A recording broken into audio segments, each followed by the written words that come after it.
نحمده ونصلي على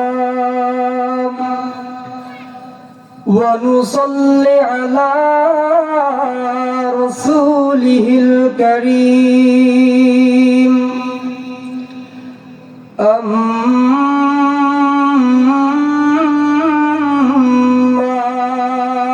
بعد فقد قال الله تعالى في كلامه المجيد والفرقانه الحميد সবাই আমার সাথে পড়ি আউযু বিল্লাহি মিনাশ শাইতানির রাজিম আর একটু মুহাব্বতের সাথে পড়ি বিসমিল্লাহির রাহমানির রাহিম ওয়ালাহুম মাকামিউ মিন হাদীদ।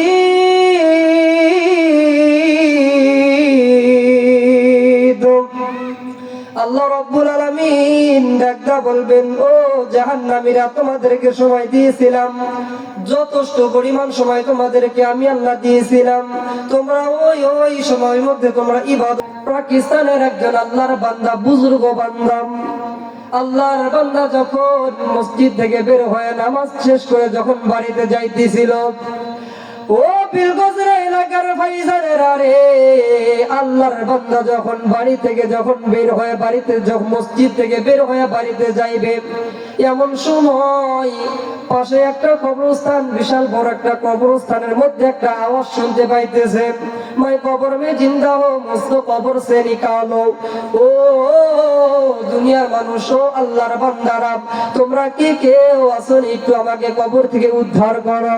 আল্লাহর বান্দা যখন কবর থেকে এরকম আওয়াজ করবে, আল্লাহর বান্দা অত্যন্ত চিৎকার করে আওয়াজ করবে। ওই বুজুর্গ বান্দা নামাজ শেষ করিয়া যখন বাড়িতে যাইতেছিল, কবর থেকে এরকম আওয়াজ শুনতে পাইলো। আল্লাহর বান্দা কবরের পাশ দিয়ে যাইতেছেন, এমন অবস্থায় কবরের মধ্যে সব কবর দেখতেছেন, কোন কবর থেকে এই আওয়াজটা আসতেছে, কিন্তু একটা কবর থেকে এই আওয়াজটা শোনা যাইতেছে না। লাশ পর্যায়ে আল্লাহর বান্দা লাশটা একটা কবরস্থান আছে, ওই কবরস্থানে যখন কানটা লাগাইয়া দিছে, বাজান রে, কবর থেকে এমন একটা হাওমাও কান্নার আওয়াজ শোনা যাইতেছে, আর একটা ভাষা শোনা যাইতেছে, मैं कब्र में जिंदा हो, मुझको कब्र से निकालो। ও দুনিয়ার মানুষ, ও আল্লাহর বান্দারা, তোমরা কি কেউ আছো একটু আমাকে কবর থেকে উদ্ধার করো, আমাকে কবর থেকে বাঁচাও। আল্লাহর বান্দা যখন এই আওয়াজটা শুনে বুঝতে পারলো, হ্যাঁ, কঠিন অবস্থায় আছে কবরের মধ্যে, তাকে তো উদ্ধার করা দরকার। কথা বলেন ঠিক কিনা?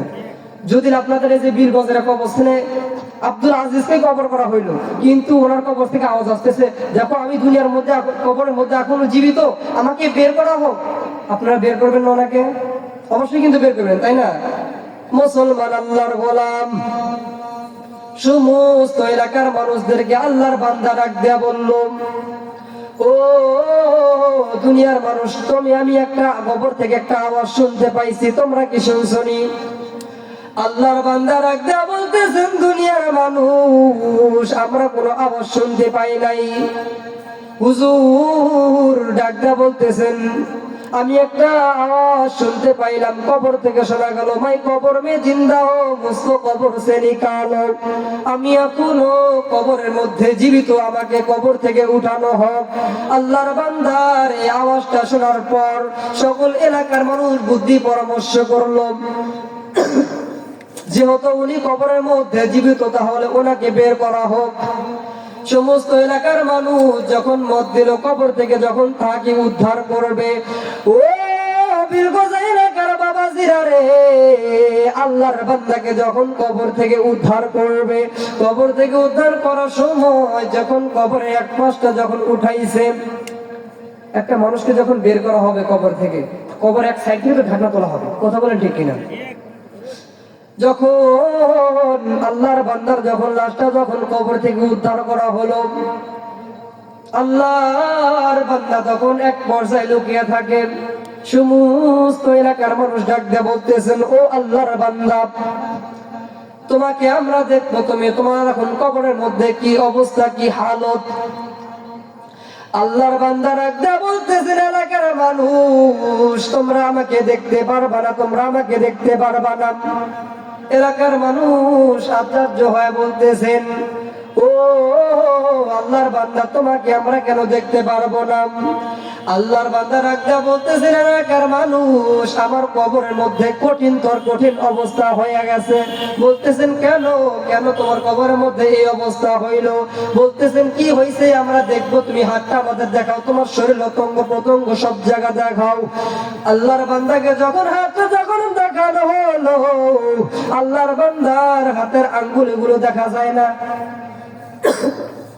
বলুন তো, কি দেখা যায় না? আঙ্গুল গুলো দেখা যায় না। আল্লাহর বান্দার চোখ দুইটা দেখা যায় না। আল্লাহর বান্দার মাথার চুলটাও দেখা যায় না। আল্লাহর বান্দার ঠোঁটটা দেখা যায় না।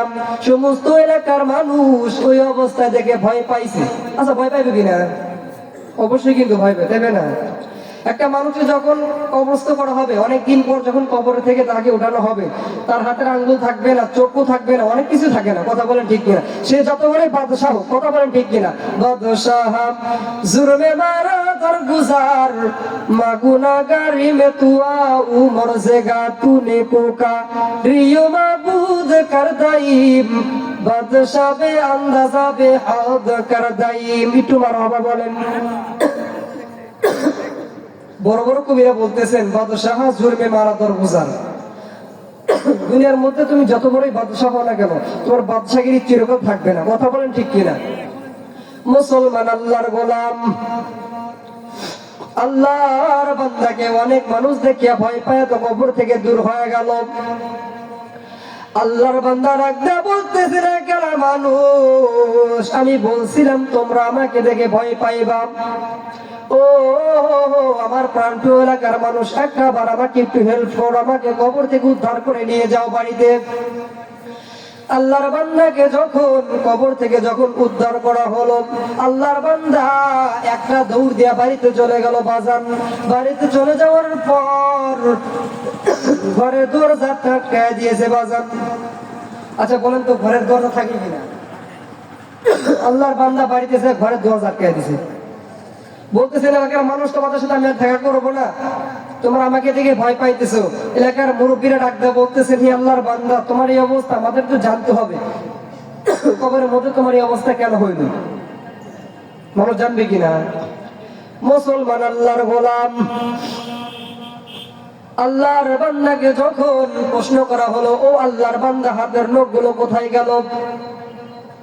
আল্লাহর বান্দা রাখতে বলতেছেন, এলাকার মানুষ, আমার হাতের অঙ্গুলগুলো সব তুলে নেওয়া হয়েছে কবরের মধ্যে পেলাস দিয়া।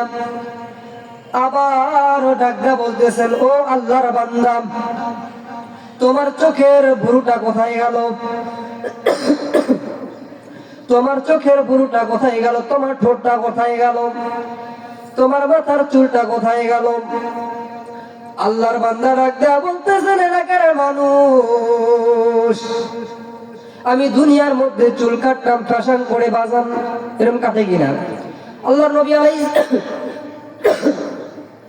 নবী আলাইহিস সালাম বলেন, আলা ঈমান লিমান লা মুহাব্বাত লাহু, যদি আমি রাসূলের মুহাব্বত একটা কাজ করো, মান নাসিয়া সালাতা আলাইয়া খাতিয়া তরিকুল জান্নাহ, আমি রাসূল তোমাকে জান্নাতে নিয়ে যাব। সুবহানাল্লাহ বলেন। আর যদি তুমি আমার অনুসরণ না করো, অনুকরণ না করো, তাহলে আমি তোমাকে শাফাত করতে পারবো না। মুসলমান আল্লাহর গোলাম, আল্লাহর বান্দা এবার রাখতে বলতেছেন, এলাকার মানুষ, আমার কবরের মধ্যে এই আযাব হয়েছে। আমি নবীর সুন্নত মোতাবেক হাতের আঙ্গুলগুলো কাটতাম না, চুল কাটতাম না, ফ্যাশন করতাম। মুখের দাড়ি আছে কিনা? মুখের দাড়ি রাখতাম না, দাড়ি ফ্যাশন করতাম, কাটতাম। দাড়ি না রাখার কারণে, দাড়ি কাটার কারণে আমার দাড়িগুলো, চামড়াগুলো সব পেলাস দিয়ে টেনে টেনে তুলছে। কঠিন কবর, কঠিন জায়গা। পৃথিবী না জানো আমি তো জানি, আমি কি পাপ করেছি হায়, আমার পাপের করলে বিচার, বাঁচার উপায় নাই আমার। দয়াময় তুমি মাফ করো আমায়, মাফ করো আমায়।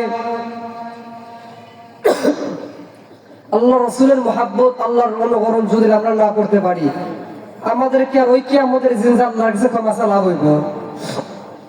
আল্লাহর নবী আলাইহিস সালাতু ওয়াস সালাম এটাও বলেছেন, কুল্লু দুআই মাহজুবুন হাত্তা ইউসাল্লা আলান নাবিয়্যা। তোমরা যদি আমি রাসূলকে মহব্বত করে দুরূদ শরীফ পাঠ করো, দুরূদ বেশি বেশি করে পাঠ করো, আমি রাসূল বললাম ওয়াবতাগু ইলাইহিল ওয়াসিলাতা ওয়াজাহিদু ফি সাবিলিহি লাআল্লাকুম তুফলিহুন।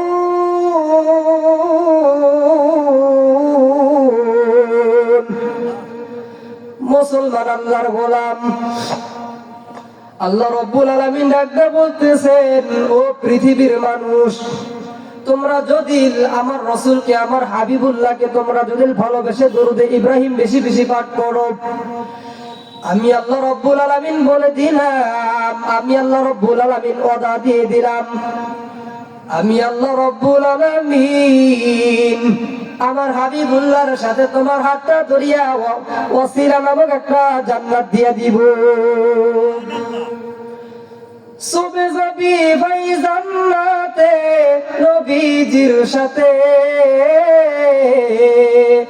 জান্নাত লইয়া চলো সোনার মদিনায়। মদিনার ওই হযরত ওয়ালা, সে তো বড় কামলিওয়ালা, নাজাত পাবি সেই তো বটে, দরস পড়িছে জান্নাত লইয়া চলো সোনার মদিনা। একটু মারহাবা বলেন।